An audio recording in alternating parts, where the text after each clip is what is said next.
não está mais debaixo do domínio e do governo do pecado, mas daquele que venceu a morte. Aleluia. Você pode aplaudir o nome de Jesus.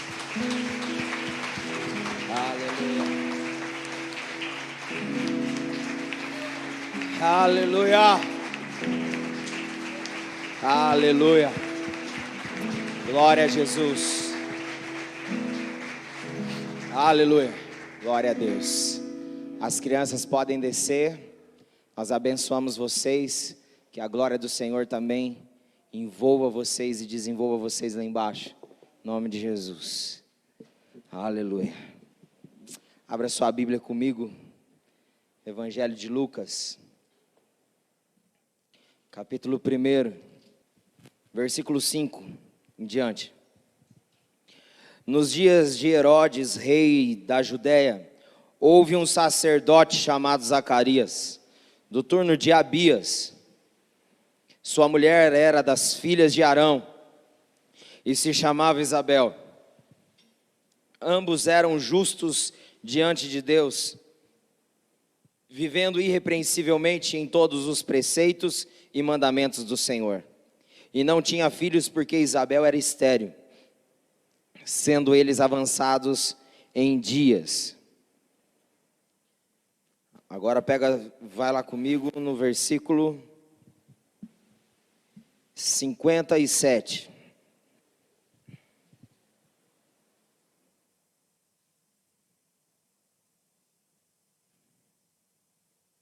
Faz o seguinte, queridos, vamos dar um pulo, vai lá para o capítulo 3, vai para o versículo 15.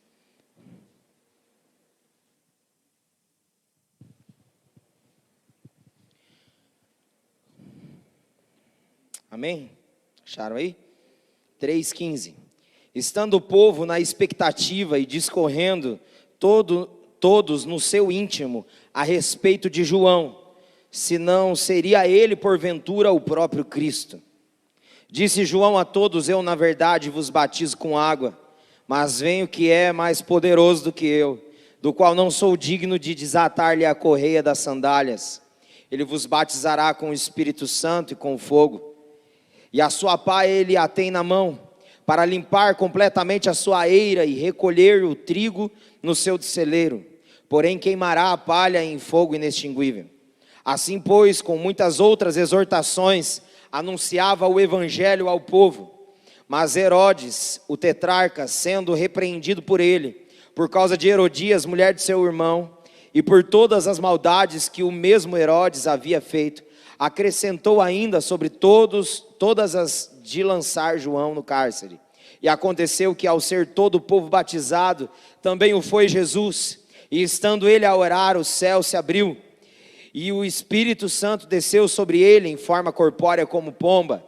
E ouviu-se uma voz do céu: tu és o meu filho amado, em ti me comprazo, tenho prazer. Até aqui. Pai, obrigado pela tua palavra. Ela é viva e ela é eficaz. Ela é apta para discernir os propósitos e os pensamentos do coração do homem.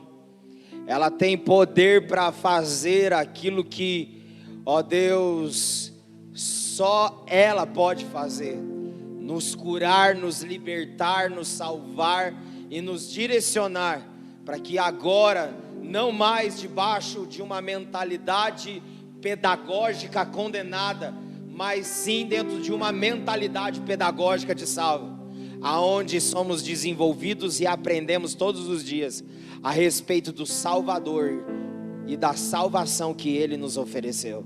Em nome de Jesus, que enquanto a Tua palavra está sendo pregada, que o Senhor possa despertar corações adormecidos, que o Senhor possa trazer fogo para aquele que está, ó Deus, apagado, que o Senhor possa trazer cura para aquele que precisa de cura, salvação para aquele que precisa de salvação.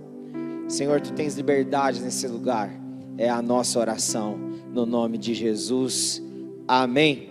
Amém, queridos, podeis assentar.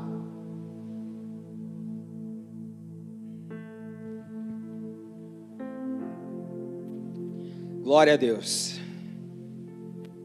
No mês de novembro nós agora iniciamos quarta-feira a nova série de mensagens desse mês com a temática verdade. Verdade no grego significa aletheia. E aletheia, traduzindo para o português, significa o que não é oculto, o que não é escondido. O significado de verdade também fala que o verdadeiro se manifesta aos olhos. O verdadeiro, ele manifesta o que de fato é. Ele traz evidência. E ele manifesta isso para a razão. A verdade, como diz Charles Spurgeon, ele diz que o homem, ele odeia a Bíblia porque a Bíblia contém a verdade. Na verdade, ela é a verdade. Ela não contém a verdade, ela é a verdade. Então, por que muitos de nós temos muita luta para ir para a palavra? Porque ela é a verdade que nos esclarece e nos liberta de viver uma vida condicionada à mentira. E o que nós mais temos hoje, dentro do presente século no qual nós vivemos, é o sistema muitas vezes nos seduzindo e querendo nos doutrinar para viver uma mentira como se fosse verdade. Ou seja, a mentira ela é falada com tanta verdade que até parece verdade. E às vezes nós vivemos e nos deixamos levar pelo sistema, vivendo uma vida de meias verdades. Mas eu quero te dizer uma coisa: viver uma vida de meia verdade é viver uma mentira por completo. Nós não somos chamados para viver uma meia verdade, mas uma verdade total, totalitária. Aleluia. Então nós precisamos diariamente perseverar na busca pela verdade. A verdade que nos liberta, a verdade que nos esclarece, a verdade que nos direciona. Amém, queridos? Fala a pessoa que está do seu lado: cuidado para não acreditar na mentira como uma verdade. Amém, gente? Cuidado, nós precisamos estar em alerta. O tempo todo nós precisamos estar em alerta. Por isso que um povo que não é manipulado e não é enganado e fundamentado pela mentira é um povo que se fundamenta pela verdade, que busca diariamente a verdade revelada a nós. Amém, queridos? E dentro da série de mensagens de hoje, o episódio de hoje é reflexos e impacto de uma família fundamentada na verdade. Reflexos e impacto de uma família fundamentada na verdade. Quando nós vemos aqui esse cenário que nós lemos, o pastor não pediu para nós, não lemos, então eu vou dar um pano de fundo para nós, né, quem não conhece, né, conhecer, e quem já conhece, refrescar a memória. Aqui nós temos em destaque a família de Zacarias e Isabel. A Bíblia fala que Zacarias e Isabel, Zacarias ele era sacerdote, e ele fazia parte do turno de Abias. E a Bíblia diz que Isabel era descendente de Arão. E a Bíblia diz que quando ele estava ali no turno de oração, ele recebeu a visita de um anjo, que falou para ele que a mulher dele teria um filho. E como nós vemos o relato, a Bíblia diz que Isabel, ela era estéril e era avançada em dias, ou seja, ela já estava com uma idade um pouco avançada para ter filhos. Mas vamos entender um pouco o cenário dessa família. A Bíblia fala que era uma família irrepreensível, que andava segundo os mandamentos e os preceitos do Senhor. Zacarias significa aquele que é lembrado por Deus. Isabel significa pura, aquela que cumpre a palavra. Abias significa Deus é o meu pai.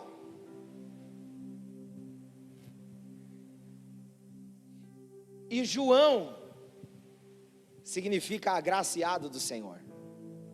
Agora vamos entender a conexão de tudo isso. A Bíblia fala que eles eram descendentes do sumo sacerdote Arão. Arão, para você entender lá atrás, quando Deus levanta Moisés para libertar ali, na relação do êxodo, na libertação do Egito, para a terra prometida, o povo de Israel. A Bíblia levanta Moisés como uma liderança, mas Deus também chama Arão como porta-voz do profeta Moisés, a respeito daquilo que Deus falava com Moisés. Arão era um porta-voz do profeta. E diante da caminhada em si, Deus, ele deu o desenho de um tabernáculo para ser construído, porque Deus desejava habitar no meio do povo. Então ele fez um tabernáculo onde ele vinha e se manifestava no meio do povo, dos escolhidos dele. E Arão então foi separado como sumo sacerdote, para conduzir toda a celebração do culto, todo o andamento e a ordem do culto. Não só ele, como a sua descendência, os seus filhos. Então Arão e a sua casa buscava viver uma vida de consagração, seguindo a ordem daquilo que Deus havia falado, de como Deus gostaria que fosse o culto prestado a Ele. E a Bíblia diz para nós que dois dos filhos de Arão foram mortos pelo Senhor. Um é Nadab e o outro é Abiú. Eles eram colocados ali abaixo da autoridade do seu pai para ajudar. Mas a Bíblia diz em Levítico que eles ofereceram um fogo estranho. Eles desobedeceram aquilo que Deus tinha dado como ordem, que deveria ser feito culto. E a Bíblia diz que quando eles se expuseram à presença, o Senhor fulminou eles foram mortos pela presença do Senhor, porque desobedeceram, apresentaram um fogo estranho. E então agora quem assume é os outros dois irmãos, Eleazar e Itamar. Eles são então quem assume no lugar desses dois irmãos. Era uma família que tinha sido separada pelo Senhor, para apresentar fogo aceitável, ofertas e culto aceitável. Mas aqueles dois rapazes tentaram fazer do jeito deles, e foram mortos e fulminados pela presença, dentro da igreja. Sabe, queridos, nós precisamos entender que a verdade, ela não dá margem para negociação.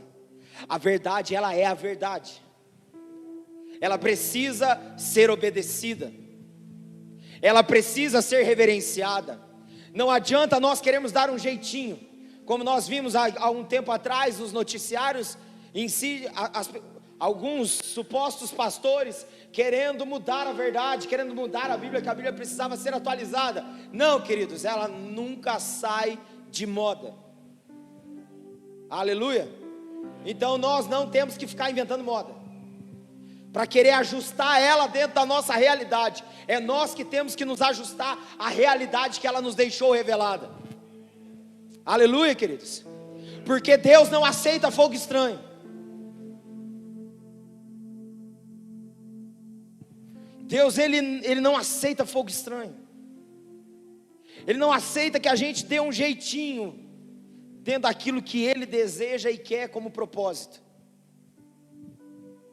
Ele revela e Ele levanta os que são do propósito, mas Ele é guardião do propósito. Aleluia, queridos. Ele não vai abrir mão daquilo que é a verdade, jamais. Mas o que isso tem a ver comigo, pastor? Sabe, queridos, se muitas das vezes nós conhecemos a verdade,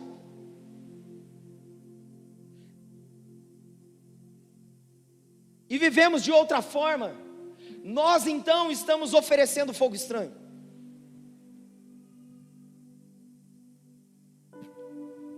E nós nem muitas vezes temos consciência, mas já estamos mortos. Mas, querido, em nome de Jesus, receba uma palavra de ressurreição, seja ressuscitado dentro da plenitude do propósito eterno de Deus, que é a verdade para você, para que você viva ela totalmente, completamente. Aleluia, queridos. Em nome de Jesus, não abra mão daquilo que o Senhor tem como propósito para a tua vida. A verdade do propósito para a nossa vida é viver a vida revelando e manifestando a vida aquilo que é a verdade de Deus para nós. Parece confuso, vou falar de novo. A verdade do propósito da vida é viver a vida manifestando e revelando a vida plena da verdade que é Jesus em nós e através de nós.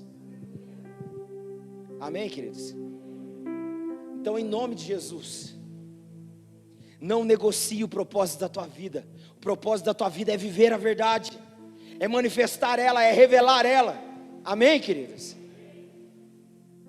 E quando nós vamos para essa casa, nós vemos que então agora Zacarias e Isabel é descendente dessa casa, que tinha um temor, teve erro, falha, mas teve então a partir de então agora mais consciência, mais temor, mais reverência a respeito da presença e da palavra. Então Zacarias e Isabel, eles viviam de forma irrepreensível, porque eles sabiam a história de onde eles vieram, e porque ali eles estavam. Agora para analisar, Zacarias e Isabel não podiam ter filhos, e o turno de Zacarias era: Deus é o meu pai. O que ele estava fazendo, perseverando no turno de oração dele, dizendo que independente se Deus tinha dado ou não filhos para eles, Deus nunca deixaria de ser pai deles. Então eles perseveraram ao ponto de ele ser lembrado pelo Senhor, e Deus agraciá-los com João. E a Bíblia diz que Zacarias então, cheio do Espírito Santo, começou a profetizar: Senhor, obrigado porque o Senhor nos livrou, lembrou-se de nós, nos livrou das mãos dos nossos inimigos, para que nós pudéssemos adorar o Senhor sem medo, com justiça, com graça, com amor. Obrigado, Senhor, porque o Senhor nos escolheu, o Senhor nos alcançou. E a Bíblia diz que então ele começa a profetizar sobre João Batista, dizendo que aquele menino seria uma boca profética para levar salvação para todos os povos. E ele começa então a profetizar isso, e a Bíblia diz que esse menino, ele crescia e ele se desenvolvia dentro daquilo que era o propósito eterno para a vida dele, que é a verdade.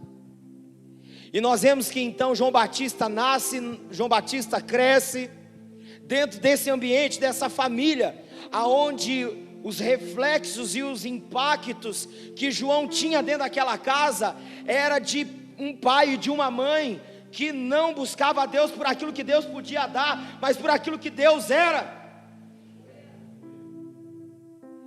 João Batista cresceu nesse ambiente. Ele cresceu num ambiente onde os pais buscavam viver uma vida irrepreensível. E os pais então foram os discipuladores desse homem chamado João Batista. Eles discipularam João Batista, até que chegou a idade de João Batista, que veio a palavra do Senhor a ele, e ele começou a andar ao redor do Jordão, e ele começou a pregar, queridos, e a falar o que Deus tinha falado com ele. Vamos analisar o cenário. Essa é a voz que começa a ser profética depois de 400 anos de Malaquias ali até a manifestação de João Batista. 400 anos de silêncio, que não havia um comunicador daquilo que Deus estava fazendo. Havia naquele tempo somente homens e mulheres que funcionavam dentro de um sistema religioso, mas que já não ouvia Deus e consequentemente não sabia comunicar Deus. Então houve um silêncio de 400 anos. Mas quando Deus visita Zacarias e Isabel, na perseverança deles, no temor deles, ali então Zacarias rasga então esse silêncio e começa a ser uma voz profética sobre a vida do filho dele. E a Bíblia diz que então esse João pregou arrependimento e remissão de pecados.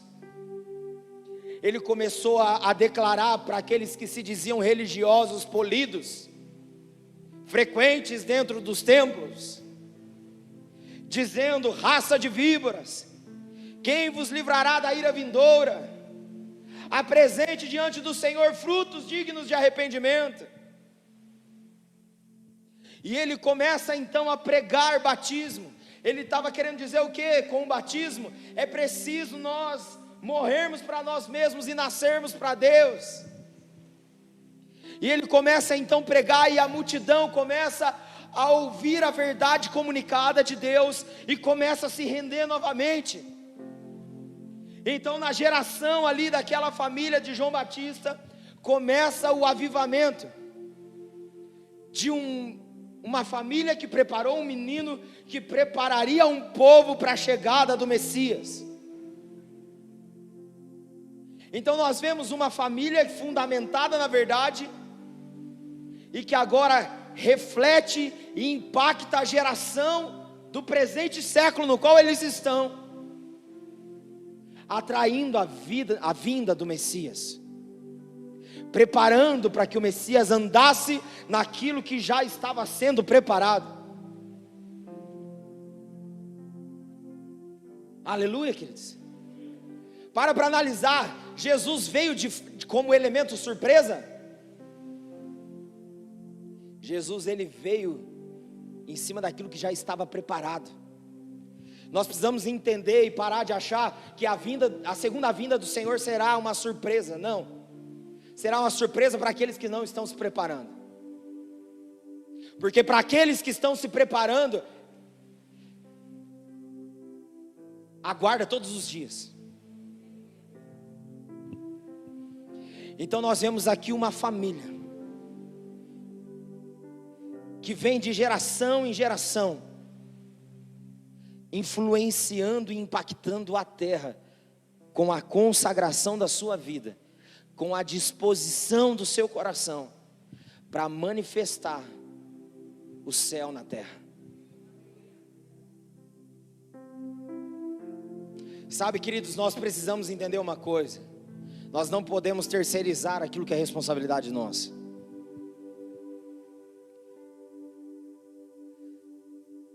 Sabe, durante muito tempo, dentro das igrejas,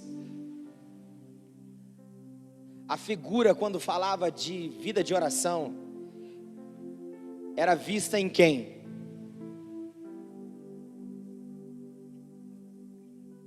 Era vista em quem, gente?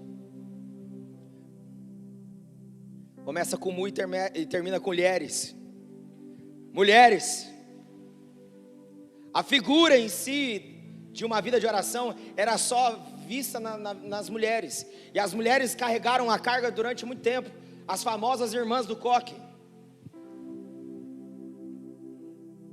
E Deus foi recolhendo essas irmãs do coque.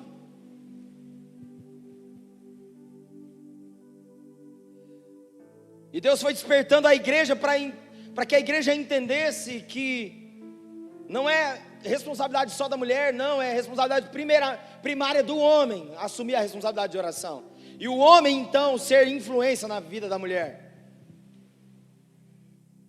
Então Deus está levantando homens como Zacarias, que mesmo quando Deus não faz o que realmente quer, permanece em Deus, acreditando, confiando, dependendo, se entregando para Ele. Homens de oração, homens que entendem a paternidade de Deus e a responsabilidade de expressar a paternidade dele para a terra. Homens de verdade e pela verdade. Porque o que mais tem hoje, queridos, é homens de mentirinha. É homem que se vê uma barata, sobe em cima da cadeira e a mulher tem que matar. É uns meio homem. Está complicada a situação. E o nível de homem que está, sei lá, que confusão que está.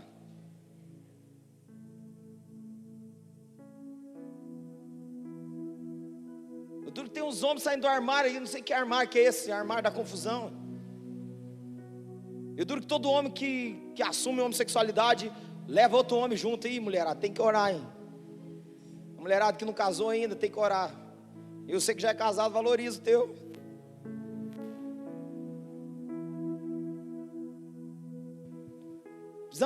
Nós precisamos ser homens de verdade e pela verdade. Homens que não abrem mão da sua vida de oração e da sua responsabilidade sobre a sua casa. Aleluia, queridos. Não terceiriza aquilo que é responsabilidade sua, homem. Cutuca aí se tem homem perto de você, fala, seja homem, sou. Aleluia. Tem homem aqui, gente? Oh, aí sim. Tem homem de verdade aqui, gente? E homem pela verdade.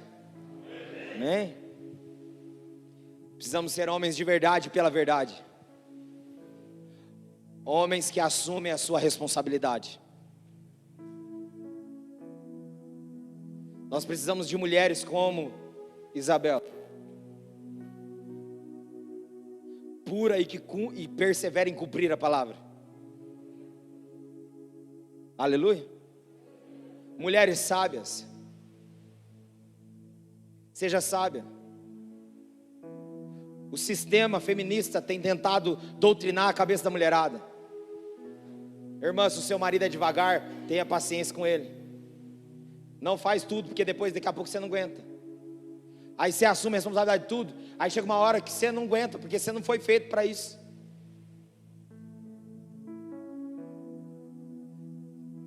Tenha paciência e sabedoria, mas impulsione o seu marido para aquilo que é o propósito e a missão dele. Amém, queridos? Mulheres, sejam sábias.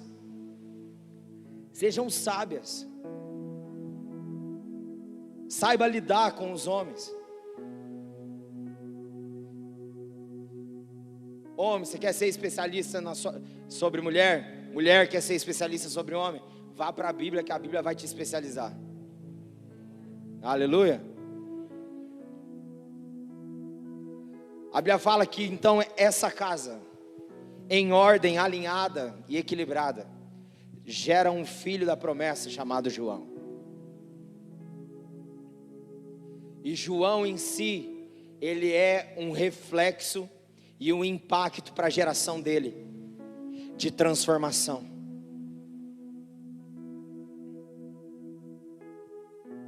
Olha para a vida de João. Olha para a vida dos teus filhos. Aonde se encontram os teus filhos? Agora você que está aqui, às vezes é jovem, olha não só para você, um filho biológico, mas seus filhos na fé. Qual o impacto, o que nós estamos trazendo de impacto e reflexo para os nossos filhos? Para a nova geração. Essa nova geração, eles estão sendo bombardeados de todos os lados, com uma mentalidade hedonista, aonde o prazer da vida é desenfreado e libertino. Ninguém é de ninguém, faz o que quer. Eles não sabem o que estão fazendo. Eles estão na construção da identidade deles. Mas se nós não fundamentarmos os nossos filhos e a nova geração, nós não teremos uma igreja futura.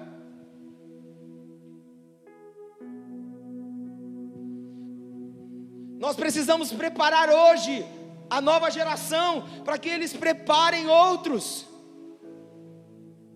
Aleluia. Olha o que a Bíblia fala, queridos.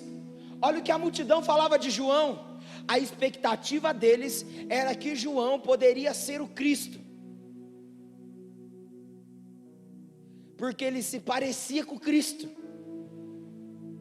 Ou seja, João, ele foi fundamentado de tal forma pela casa dele, que a multidão, quando viu ele se manifestando e pregando arrependimento e remissão de pecados e batismo, falou: ele deve ser o Cristo. E aí João Batista então disse: não, eu sou só a voz do que clama no deserto, endireitai as veredas para que ele venha. Ele diz: eu batizo vocês com água, mas aquele que vem após mim, eu não sou digno de desatar a corrente das sandálias dele. Eu batizo vocês com água, ele batizará vocês com o Espírito Santo e com fogo. A Bíblia diz que então João Batista fala assim: e ele vem para ajeitar a eira, para separar o trigo da palha, para guardar no celeiro o trigo e a palha ser queimada com fogo inextinguível.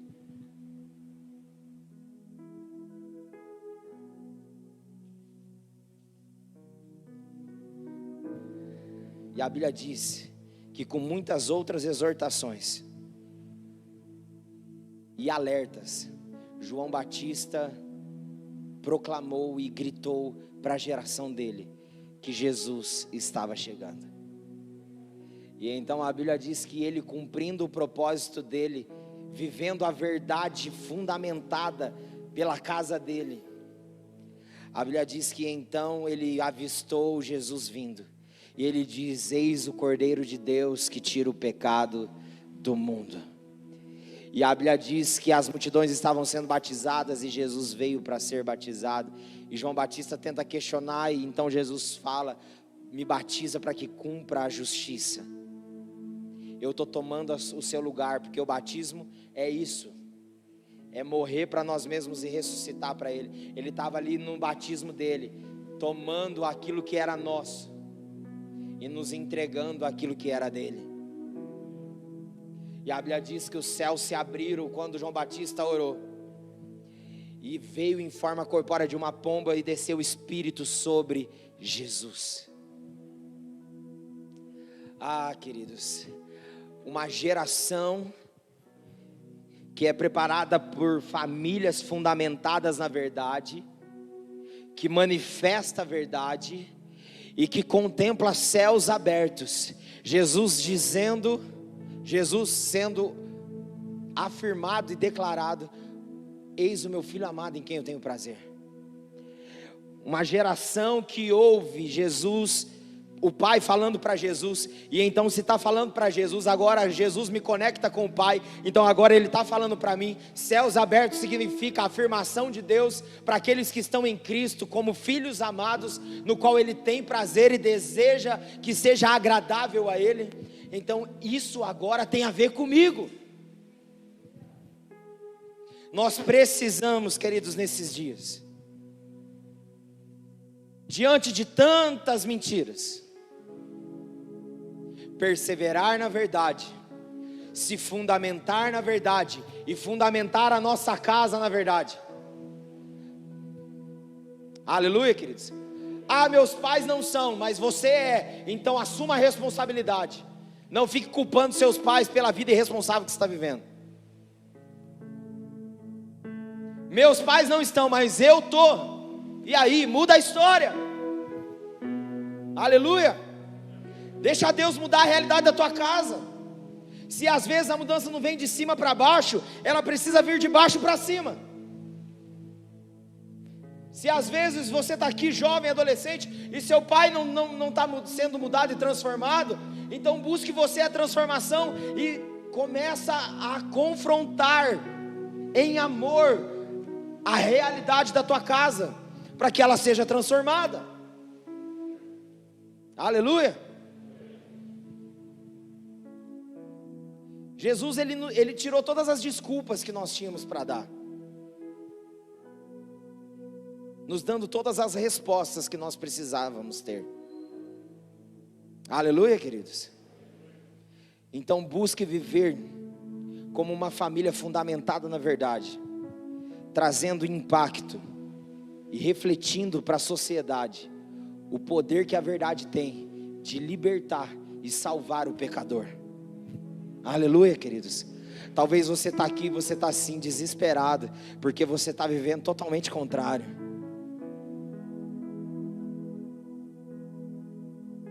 Ou talvez você está aqui e você está buscando, está difícil. Para você que está vivendo totalmente fora, é hora de voltar para dentro. E você que está novo e fresco dentro, continue perseverando. O Senhor é a tua força. Aleluia. Continue perseverando, Ele é a tua força. Ele é quem te sustenta com a verdade dEle todos os dias. Mas não abra mão de estar com a verdade. A Bíblia é a verdade, queridos. Aleluia. Jesus, Ele disse, como palavra, Ele diz: em favor de vocês eu me santifico a mim mesmo. Ele diz: santificai-vos na verdade, a minha palavra é a verdade. A palavra de Deus é que santifica a gente. A palavra de Deus é a verdade para a gente. Amém, queridos? Gente, o negócio está estreito, e vai estreitar mais ainda, e glória a Deus por isso. Amém, queridos? Mas nós precisamos estar no mesmo lugar, aos pés do Senhor, perseverando, buscando Ele. Zacarias e Isabel, reflete isso para nós. Eles continuaram buscando o Senhor, mesmo Deus não dando aquilo que eles queriam, que era filho. E eles, por descansar e perseverar no Senhor, Deus deu o que eles queriam, filhos. Amém, queridos? Seja a resposta para esse tempo e para essa geração. Se prepare e prepare outros. O Evangelho, ele tem a ver com isso. A verdade tem a ver com isso. Em você ser lapidado e preparado por ela. E também ser instrumento de verdade na vida de outros que estão vivendo em mentira. A verdade do Evangelho tem a ver contigo e com pessoas. Primeiro ela vai ter contigo e comigo. Depois ela vai ter através de nós na vida de pessoas. João Batista, ele foi preparado e ele preparou um povo para que Jesus voltasse. Será que nós estamos preparando a nova geração para que Jesus volte? Será que nós estamos tendo tempo e disposição? Ou nós estamos terceirizando os nossos filhos? Para o celular, para o computador. A nova geração, queridos, está bem complicado. Sabe por quê? Elas estão sendo discipuladas por jogos. Ela está sendo discipulada pelo TikTok. Só o que não presta. Só o que ilude, hipnotiza e distrai. Uma geração distraída é uma geração vulnerável e fácil para ser destruída. Vocês entendem? É o cenário que está propício, na verdade, para o anticristo vir. Porque o virtual hoje tem influenciado muito mais do que a realidade dos que são espirituais. Então nós precisamos parar de terceirizar e dar desculpa, regaçar a manga e começar a preparar. Fala a pessoa que está do lado, você está se cuidando? Fala assim, você está cuidando de alguém? A verdade tem a ver com isso? Em cuidar da verdade dentro de você e deixar que essa verdade se manifeste através de você cuidando de outros. Amém, queridos? Fique de pé no seu lugar.